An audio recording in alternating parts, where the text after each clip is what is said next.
Hey everyone, welcome back to my YouTube channel. My name is Daniel, and today in this video we'll be covering my round 2 game from the Continental Action.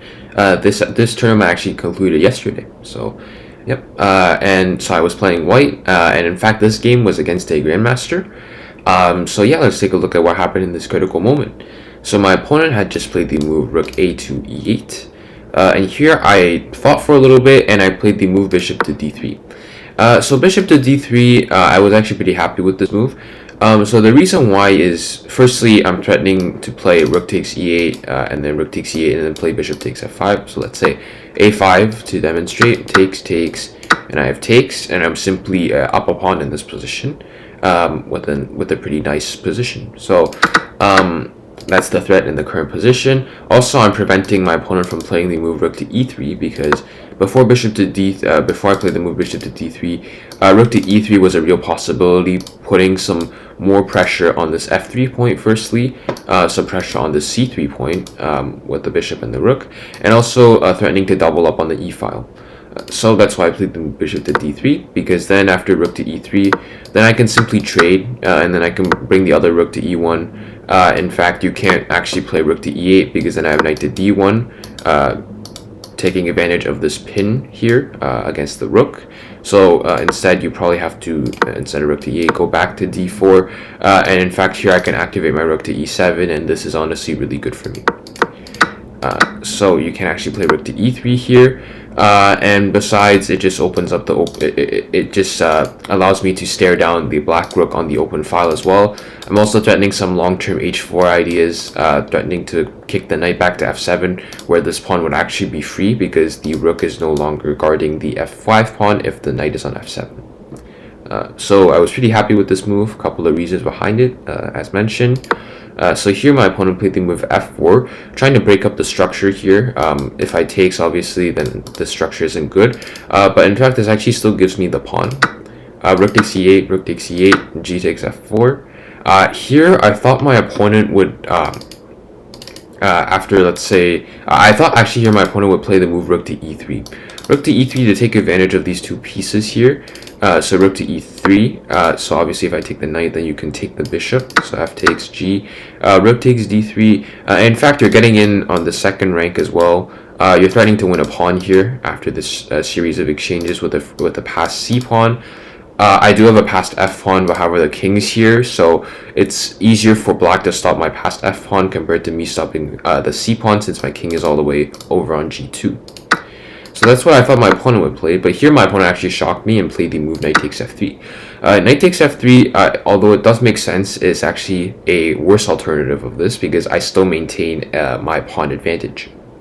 The reason for this is because of this really nice stunning move Bishop takes H7, Desperado, because the idea behind Knight takes F3 is if I play King takes F3, then there's Rook to E3 check, King to G4, let's say, then Rook takes D3, the material is completely equal, in fact.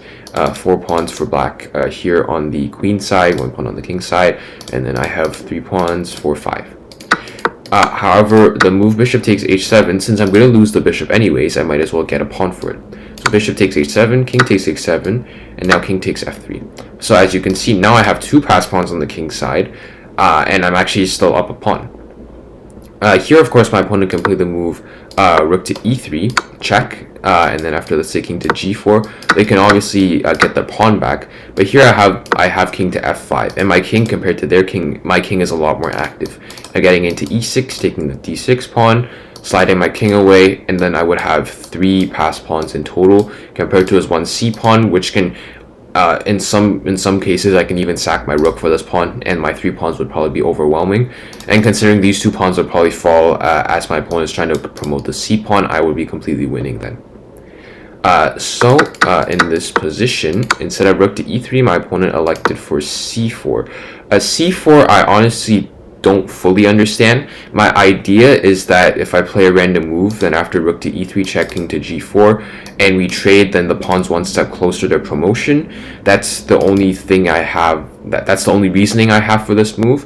But with this move c4 that allows me to play this move rook to c1, which actually defends this knight, and there's actually no way to actually win the pawn back because after rook to e3, I have the extra rook as a layer of defense, so there's no way to actually win that pawn.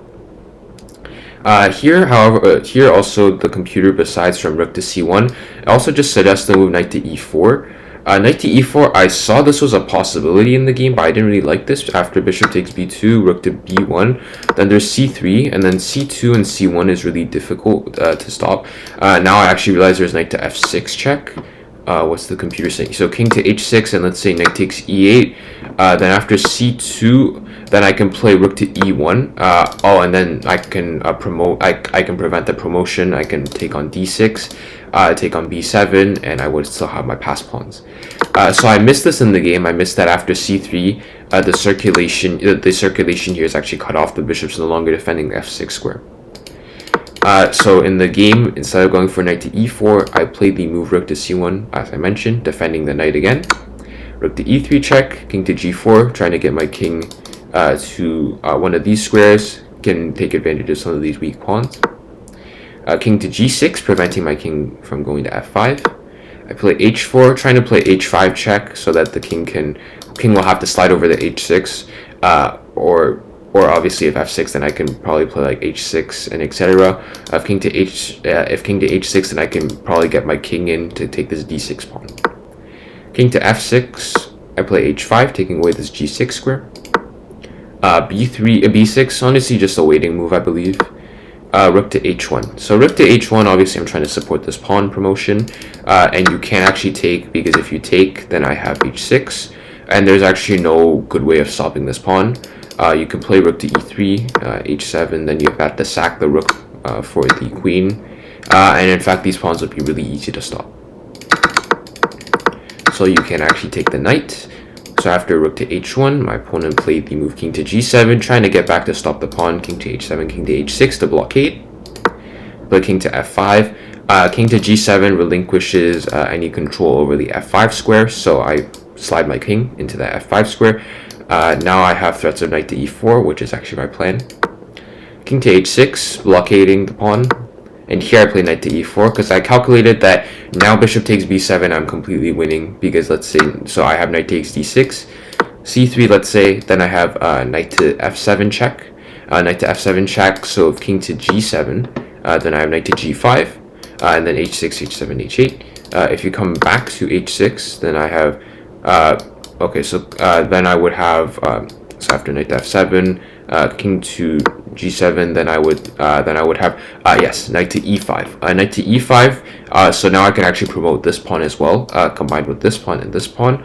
And knight to e5 actually prevents rook to d3, because my knight's controlling this d3 square. So at some point I can probably sack my rook, maybe for the pawn, and then I should be able to promote one of these pawns in the future. And then here in this position, if king to h7, then I have the move h6, taking away another square from the king, and now I have knight to g5 check, h7, and then I can come back to f7 and then promote the pawn. So here my opponent took the pawn, knight takes d6. Here my opponent plays b5, trying to get another pass pawn going. I take, and then here I actually in fact blunder due to low time. I play knight takes b5. Now it's actually completely drawn. So now my opponent actually has to move c3. C3 trying to promote the pawn. And in fact, I am not quick enough, because let's say after d6, c2, d7, then here my opponent has to move rook to d3 to stop my pawn from promoting, king to e6 to defend, and now you can, and now obviously you can play rook to d1. So now here I have to play the move knight to d6, which is honestly really hard to find, and yeah, this actually in fact ends in a draw. However, here, knight takes b5, my opponent actually misses that c3 is a draw and plays the move rook to d3. And now I only have one winning move here, which, again, I unfortunately didn't find because of low time. The winning move here is the move king to e4. King to e4, I believe this is to prevent c3, because currently, obviously, the rook is defended by the c-pawn. If you play c3, then I can take. So black has to play, let's say, rook to d2, and then here I have the move rook to h3. So rook to h3, obviously on c3, then I can play knight takes c3, bishop takes, and then now I will be completely winning. I have 2 passed pawns. So yeah, I completely missed this variation. Instead, I wanted to try to lead with the king to help promote my pass pawn. So I played the move king to e6, and this actually again blunders back into the draw because of the same move c3. So c3 here, I decide to take the pawn. I didn't want to sack my rook for the pawn because that felt a bit unnecessary. So I played knight takes c3, bishop takes c3, and now I have 3 pawns. I thought maybe at the time I obviously didn't know it was a draw. I thought I had potential. I thought I was completely winning. And even if it was a draw, what crossed my mind was that we both have 5 seconds left. High chance that my opponent might blunder and somehow, so I might be able to promote one of these pawns. d6 here, trying to get the pawn closer to promotion. Rook to e3 check, king to f5, protecting this f4 pawn. Rook back to d3. I play king back to e6. We come back, we shuffle a little bit. Here I play rook to d1, putting my rook behind the pass pawn. King to c6, trying to maybe route over to king to b7, king to c8, or maybe king to d7, king to c8, and then push this pawn through. King to g4, going after that pawn. I played d7. Immediate threat is, of course, to try to promote. Of course, there's king takes f4 here, which is a complete draw. But considering my opponent's a grandmaster, they're still trying to flag me or trying to beat me. And also considering both of these pawns are a bit tender, and there might be a scenario where the endgame is rook bishop versus rook, and considering my opponent could pressure me there, I think that's what my opponent was going for. So here bishop to d8, I defend the pawn. Rook to c3 check, king to d6, I'm trying to get king to e6, king f7, king to e8. King to f5, bringing their king closer to this d7 pawn as well, which is the closest pawn to promotion. This also prevents me from going to king to e6, and honestly cuts off my king really nicely. I only have the d5 square really. Rook to d5 check, trying to maybe get the king to come back to g4, because then I would have king to e6, king f7, king to e8. King f6, I drop my rook back, not much I can do here. King d5, rook c5 check, king e4, bishop back to d8. This is honestly all just some shuffling and a time scramble. We both have like 10 seconds left. Here I try to repeat, trying to go for the draw. Here he attacks my pawn, so I decide to move it forwards. f5, king to g5, attacking the rook. Rook to f8, king to g6. And here, in fact, this is the point where things began to shift a little bit. It's near the end of the game. I will explain how the result came to be. Yeah, but it's really near the end of the game. In fact, here I felt that maybe I still renewed my chances, because I had felt that I already, with the 3 pawns, I completely obviously blown this somehow, or this was a complete draw according to the computer. But here I thought I had chances to win again. Bishop to e5, I played rook to d5, bishop back to c7, and here I play king to b7, and I realized the rook is completely trapped here. The rook doesn't have any squares, in fact. If you take a look, I'm currently attacking the f8 square, and my king is also protecting g8 and h8. The pawn's protecting the e8 square, my king is protecting the f7 square, the f6 square is protected by my king, and this f5 square is protected by my rook. So in fact, the rook is actually completely trapped here. Obviously, black has king to e7, but considering we both still have 5 seconds left, we weren't thinking that far ahead, so at least I wasn't thinking that far ahead. My opponent here plays the tricky move bishop to d6. So if I play rook takes d6, then this is auto draw. The king is blockading this pawn. Black will probably just play rook a5, rook a7, and this pawn will be won. Also, considering my king's cut off, there's no way for my king to help contribute to maybe even winning this. So after bishop to d6, I saw this, so I actually played the move f6 instead. So f6 here, this is actually still completely drawn, but my opponent actually lost on time. My thinking for why he lost on time was because there's actually only one variation, which leaves this into a draw, and the draw isn't even fully guaranteed, because it would be rook versus bishop. So here, the move that maintains a draw currently would be rook takes f6, king takes f6, and king takes d7. So this is rook versus bishop, and considering we both have 10 seconds left, this still isn't a guaranteed to be a draw, because there's still a chance for both of us, for my opponent to blunder, and otherwise it would still be a draw. So I was happy with this variation even after post-game analysis, because I still have chances to win, but it'd probably be a draw, which obviously a draw against the Grandmaster is pretty good. f6 here, and so basically, black, besides from playing rook takes f6, black would be completely losing. So let's say black plays the move bishop to a3, for example, defending this rook. I have simply the move rook to a5 here. So rook to a5, I'm attacking the bishop, so the bishop has to move. Let's say bishop to b4. Then here I can play rook to b5. Say you come back to a3, then now I have rook to b8 check. Rook to b8 check, and then after king to c7, I can take on f8. Takes, and then if you take, then I play king to g8, and now I have g7, g8.